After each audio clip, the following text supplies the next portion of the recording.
I have to see. Get you to show me. Okay.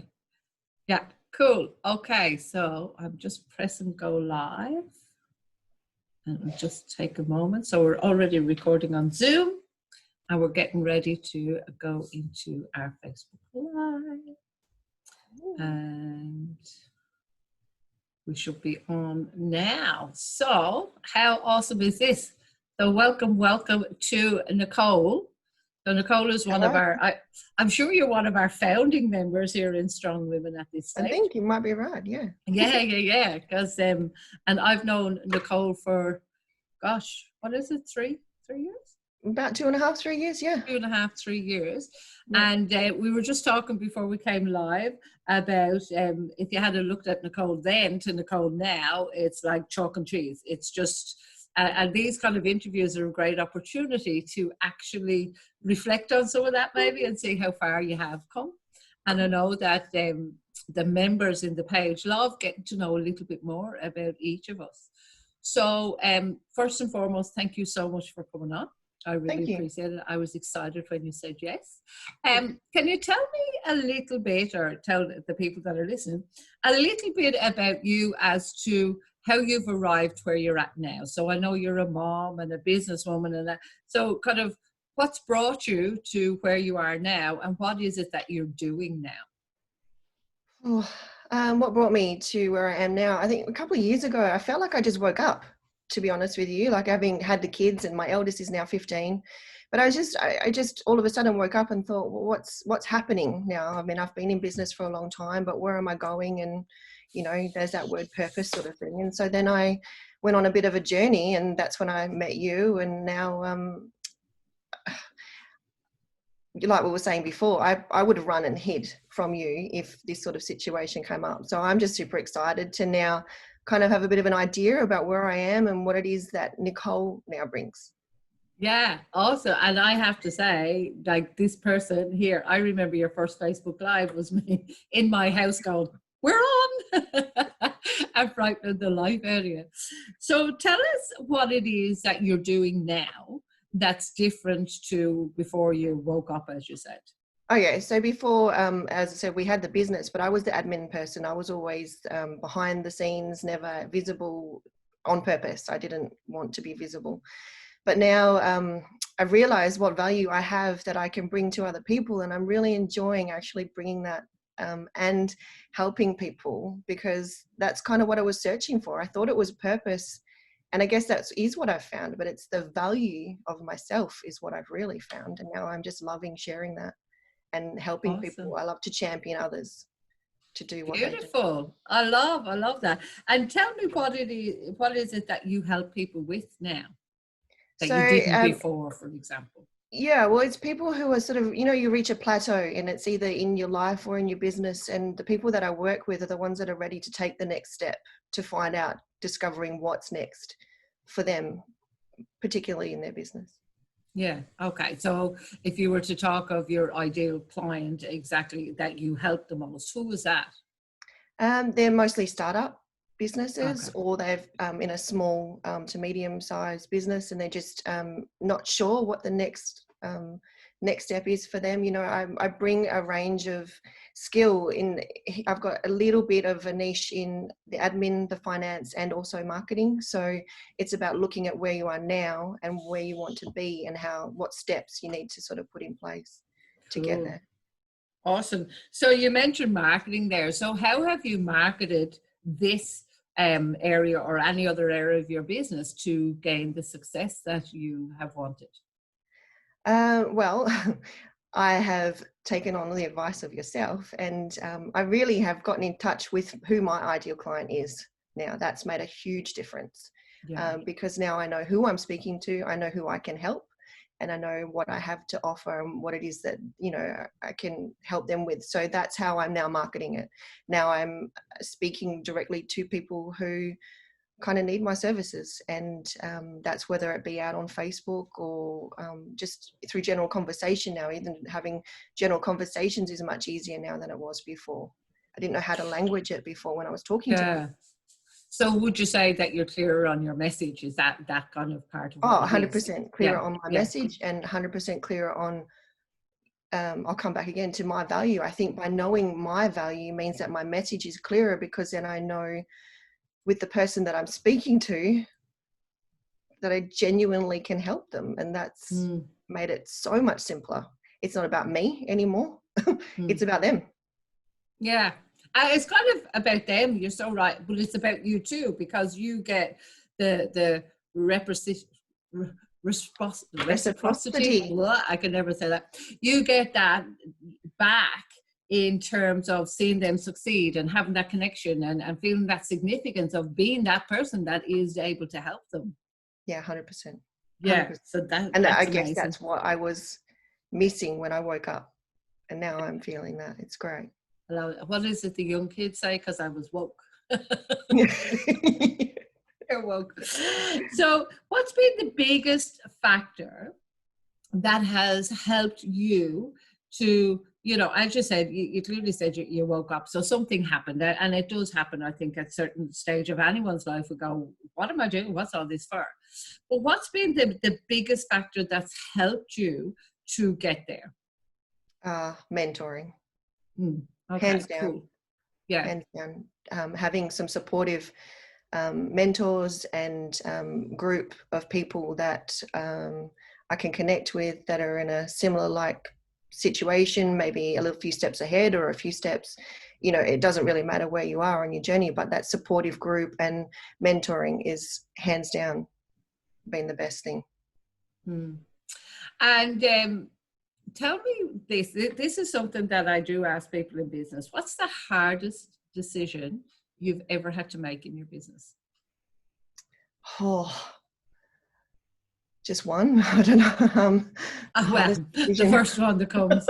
Yeah, we have lots. I think just taking the first step and trusting in ourselves. I remember that conversation that Dale, who's my husband, who we started with initially, came home one day and we were chatting, and he said, "I've got this. What do you think about we do this?" And at the time we didn't have kids or anything like that, so it seemed almost a no-brainer, but just saying yes and backing ourselves, that was the hardest decision. And then, sharing that with family and, what you're going to do. And yeah, no, I guess that was the hardest thing, but I wouldn't have had it any other way now. And how did you, at that stage, as you said, you've no kids, you know anything, it's kind of a fair time ago now. But like, if you were to try and share to somebody else what it was that helped you make that decision, what was that? Oh, for me, it was more of a feeling. It just felt right. I and we just wanted to be in control of our own destiny and our own lives. Support ourselves, not be reliant on other people or other businesses, take charge of our own destiny. Okay, so it was important. So your value then was different to now or the same, do you think? I think the essence is much the same as it was then. We've obviously grown a lot of, 20, I'm a bit older now. But in essence, a little bit. In essence, it's much the same. I as much as there are many highs and lows in running a business,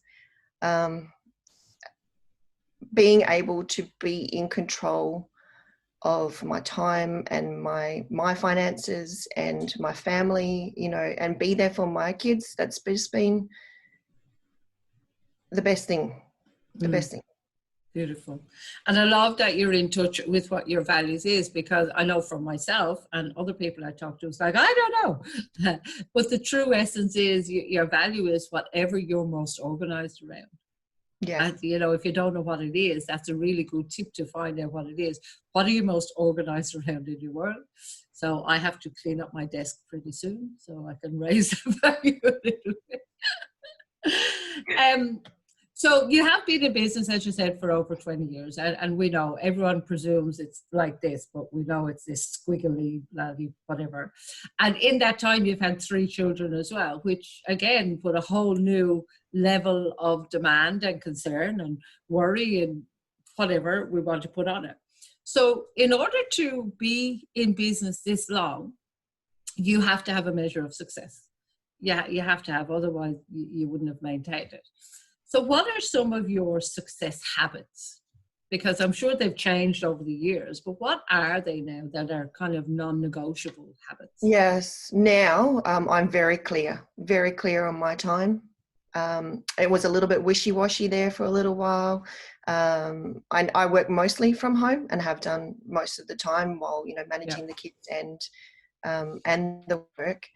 But I'm very, very, very set now on my time for yeah, work, my time for home. I very much value family. It's a very high priority and a high value for me. But the not negotiables now is I set my every day for my work week and time. I have two different lists. One is my day-to-day list, and that one is it's the super achievable one that I can really get through, because then I feel like I've accomplished. And yeah. then there's that one that's the long-term goals, the things that I Okay. can't possibly get done in one day. And that's made a massive difference too. So I'm fascinated, and I know people listening will be as well, because when you find somebody that it has success in a certain area, it's like, let me unpack your brain and see, how do you do it? How, I work with Sarah quite closely. Sarah's quite structured and organized, so I'm forever saying, show me how you do that. So I'm always fascinated by it, and I'm sure people that are listening will be. So although you say there's two lists, so how do you structure your day to make sure that you adhere to that? So when you say you've one list with the big long-term goals, when do you actually get to that then? Or do they just sit there? They're a work in progress. So let's say, for instance, my website. I can't possibly achieve putting a website together in a day. It's just Yeah. not. So then that's the big picture, is the website. And then beyond that, then there are little micro steps that need to be done. And so I've got an end goal or an end date when I want something to be achieved, for example, like the website. Then I Yeah. will chunk that down and break it down into bite-sized pieces and know that I want to get this particular bit done today. Yeah. Okay. So you reverse engineer it. One of my favorite things to do Yeah, is go to the day and then it goes onto your list. exactly. So do you wear, some people, in the working from home, some people wear different things when they're in work mode. Some people, or they go into a certain room in their house and that's work. When I'm out of that room, it's not work. How do you structure your day like that? A little bit like that. So it's the time of the day. I will set a start and finish time for my day, and generally I don't work beyond those times. Sometimes it might be a 10-hour day, sometimes it might be a 4-hour day, but I've set that in my mind, so I know exactly when I'm starting and when I'm finishing. I do have a separate office, so my work is always done only in the office, Right. and I don't wear shoes. I just don't very much, unless I'm actually out in public. But if I'm wanting to be specific in work mode, then I will wear more of my worky type clothes Right. Yeah. rather than my And stretchy comfy pants. yeah, oh, look, I quite often wear something like this on top and underneath, although I don't have today, but underneath might be a colourful pair of leggings or a pajama bottoms or something like that. Yeah, why not? But It's the joy of sometimes, working for yourself, I think. absolutely, and sometimes I have felt, though, when I put on a pair of heels, for example, it just brings a different physiology to a conversation I might want to have. Oh, 100%. So I just Yeah. mentioned I don't really wear shoes, and people talk about the different hats that they wear. For me, it is the different shoes. It is literally, Okay. it's either heels or it's thongs or it's bare feet, and each one will bring a different, or, runners or Energy. whatever. Yeah. Yeah, awesome. And these are the little bits of gold that are really, they might sound silly and trivial to you, but it might be something that somebody goes, oh my God, I never thought of changing my shoes. That Yeah, makes a difference. Because I know when I put a heel on, I kind of I walk a little bit straighter and I go into professional mode. exactly. Yeah, it gets my head in the game. Yeah. Yeah, cool. What's the best advice that you would give? So maybe it's the startups or thinking somebody in this group that we're talking to, or this interview may go out further. What's some of the best advice in business that you could give someone that's kind of sitting on an edge of, I don't know what to do next, I'm not quite organized, where do I go? What's the best advice you would give them? Let's say let's use a product, for example, because I think that that's the easiest thing to start with. Let's say you have a product that you sell. So you might be good at making that product. You might know that really well. So then the next steps is to get clear with who is going to want to buy that product if they're not already Yep. buying it. So that's your message. And then it's also setting up your business systems. So you need to, know whether you want to be a sole trader or, a larger company. Are you looking at franchise? It's that reverse engineering. We need to look at the big picture and then break it down to I've where just seen your dog go past. Sorry. It was just funny. I thought she was in the other room. That's okay. That's fine. Okay, so to break it, that reverse engineer and breaking it down has come up again. Yeah. Excuse me if I seem like I'm just making sure if there's any comments or if we are actually still live, but it says we are. So I was just checking if there was any comments on the page. I can't do it on here. So reverse engineer, I love reverse engineering myself. It's one of my favorite things to do. Absolutely. Yeah, so, I think it's your vision. Yeah. So knowing what your vision is, where you want to take it, I guess that's the thing to really sit down. Do you want it to be a hobby? I mean, and that's okay. If it's just a hobby that you're wanting to create, it still can be a business, but it's not, your main source of income. Or if you want something to be your main source of income, then that's a slightly different setup. That's a little bit more time. It's a different setup, and it takes a different journey. Yeah. I remember meeting you, as you say, about 2.5, 3 years ago. And I remember we did some work together, but I always remember a question that I asked you because you were learning some coaching at the time. So before you, as you said, woke up, and which is quite often what happens, people wake up or they get a stirring of something's missing. So there was somehow, and I'm making an assumption here, that you were on a journey of finding what was missing. Yeah. And you were learning coaching at the time. But I remember when we had a chat saying to you, do you actually want to be a coach, or do you want to use the skills of coaching in the business that you have? Do you remember that question? I remember that very clear. Yeah. I remember the question. At the time, it was not clear. Yeah. But I remember. Tell me, what was that then? Like, what was going on in your head then? Because that's like in the broad spectrum of things, 2.5 to 3 years ago is really short time. Yeah. So then I thought I wanted to run away from doing my 9 to 5. I really did. Right.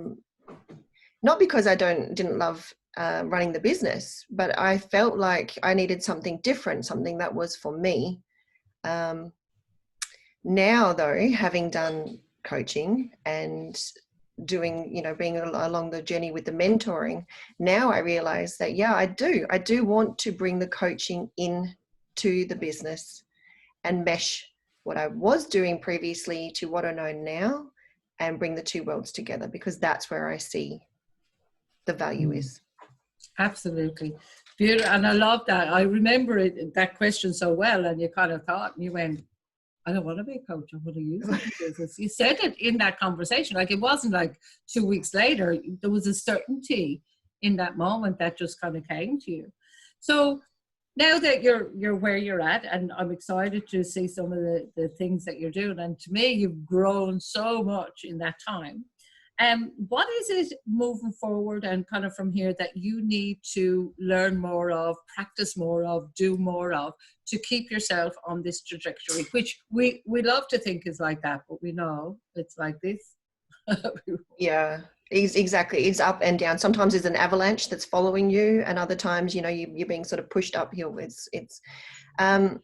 What do I need to? I still need to work on the languaging, and I need to work on the systems, because being able to do this with more people, as I work with more individuals and businesses, then some things will be systemized. So it's working on that. So it's my online presence is something that I'm still learning. You mentioned before about the Facebook Live. In all seriousness, this is only the 3rd time I've been on Facebook Live, and each time is with you. Is that right? Well, we have to break that habit. So it's more, what I'm hearing is it's more about, honing your message, getting, your marketing out there, getting it into systemization. And that is so important. I've been working on that myself in the background, is trying to get stuff that is automated as well. Yes. Yes. Same, you know, somebody, you know, from the time your client comes in, what's the next step, next step, next step, next step. So you don't have to keep doing it all the time. Oh, no, exactly. I mean, this probably about a year or maybe a year and a half ago, I literally thought you put something on Facebook and then people come to you. But it's not like that. How's that working for you? Good. It's working well. Yeah. Because in the years that we've been in business, it's changed so much. Yes. Getting your message absolutely. out there, networking has changed so much. Everything has changed so much. Yeah. Yeah. And what do you think has changed for the better from a marketing perspective? Oh, this online stuff is amazing. You can get your Yeah, message out to yes. so many people, and the right people, because you know you can choose your words and you know the videos and all of that sort of thing. And again, I would have previously been one of those people that said, if you asked me who is my customer, I would have said, you know, anyone that wants to buy my stuff or wants to use my services, but Yeah. it's not, and that's Yeah. okay, because we can't all be that person for everyone. Yeah. What's been, I know we talked about it a lot, and in coaching terms, people call it the avatar, your ideal client, whatever word you want to put on it. One of the biggest illusions has always been, you know, but if I just look at that person, I lose everybody else. What has been the advantage to you in really going down into that, you know, what is it, an inch wide and 12 feet deep? Yeah, that's where I can actually get my creative part of myself in, because when I'm sharing my message, or the message that I know that my ideal client, or as you say, avatar, will resonate with, then that means then I can get into a creative flow and just write, because it's like I'm talking to my best friend. Yeah, yeah, awesome. And you mentioned their video as well. I know that you did some video. How do you find that? So some people don't like Facebook Lives. They're scared of them. But how important is it to have, you know, a visual part to your message? It's super important. It's probably one of the most important things to do, because people will see the image before they read the words. Yeah. In most cases. Yeah. I think particularly with my ideal client. I mean, I guess that there are some people that are more into words than image, but I believe that the image will attract the attention, and same with the video. I think as human beings, we're actually programmed to, we will hear stuff first. You know, as in, like, way back in the day, danger, danger, you would hear the sound of something first, and then you'd see it. So it's like you hear it, you see it, and then obviously we would read it when it's closer to you. But we're designed to know that there's danger or not near. So if you have, so really having the video, the visual, and having the sound with it, and having the right words as well, can be just so powerful. So powerful. And it's kind of make or break, really. You know, your message will get lost, or, you know, you just won't be seen. If you don't have it right, you just won't get seen. No. So it's really important. And having the right images for the right people with the right words and all that sort of thing. Exactly. Well, I mean, movies have done it forever and ever. You know, the cinematographers will use music to, you know, for the mood to fluctuate up and down, dangers coming or excitement, or and so in our Facebooks or in anything like that, we've got like a mini, maybe 30 second to, you know, 90 seconds to create that. Yeah. And I know you learned about some videos and putting some videos together. How's that going?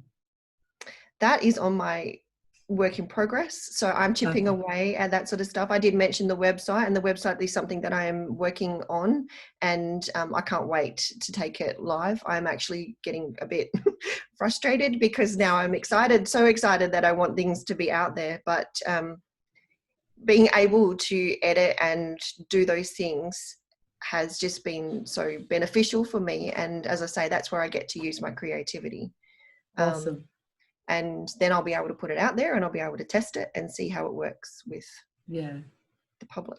And how important was it to actually learn some of those skills yourself? Even if we all know in this world of, you know, the world is so much smaller. There's VAs, EAs, BAs. You can get so much people, you know, you can go to Upway, you can get somebody to make a video, whatever. But knowing all that, how important to you was it to actually learn the skill yourself, even if you decided to never do any videos? Oh, well, just knowing that it's possible, I think has been huge. Doing it myself means that until I am really clear on my own message, then I feel like with being able to create it myself and not passing it on to a VA who, you know, that's a bit like Chinese whispers and saying, well, this is what I want to create, and then asking them to create it. I can't explain that well yet. So being able to do it myself means that going from my head and then into the computer, there's one less step. Yeah. That's awesome. I think for me, it was very important to learn stuff like that, because when I do hand it off, I have an idea of how long it's going to take them. I also have an idea of exactly what you said, what I need to tell them, and more to the point, what I don't need to tell them. To give them all this fluffy stuff so they're like, what? So, you know, some people would say, oh, but I don't want to learn some of that stuff because I'm going to pay someone to do it. And I go, that's all cool, but I want to know exactly how long it's taken them. And I have such a deep understanding of that now if I do pass it on. Yeah, 100%. And as you see, how much time it takes, what's involved. I mean, obviously for me not being a specialist, it takes me probably a little bit more time, but ironing out the kinks and going through the process, that's how my brain works. I just love to know. You're quite a techie person, even though you don't think you are. You're structured and techie. I've loved seeing some of the stuff and going, oh my God, I don't even know how to do that. You know, but I think that is an innate skill you have that can bring so much structure and help to other people. So that's why you're living in that genius, if you like, at the moment. Yeah. Cool. Yeah, I love it. Well, Nicole, we're actually going to end this interview now because we have an appointment in another group in a moment. So if you're not in Better Business Builders, hop over there. Your dog keeps running back. And I'm going to tell, I got time, I'm going to put her in. No, it's fine. It's fine. It's funny. Thank you so much for sharing this. There have been a few comments and we'll get back to those. So Lucia was actually saying shoes have an influence on your mindset. Love that, ladies. So that's what I mean. These little tidbits are the things that make people go, oh my God, I never thought of that. I'll just change my shoes and see if it actually makes a difference. So thank you so much, Nicole. And let's reconvene over there in a few minutes. Bye for me.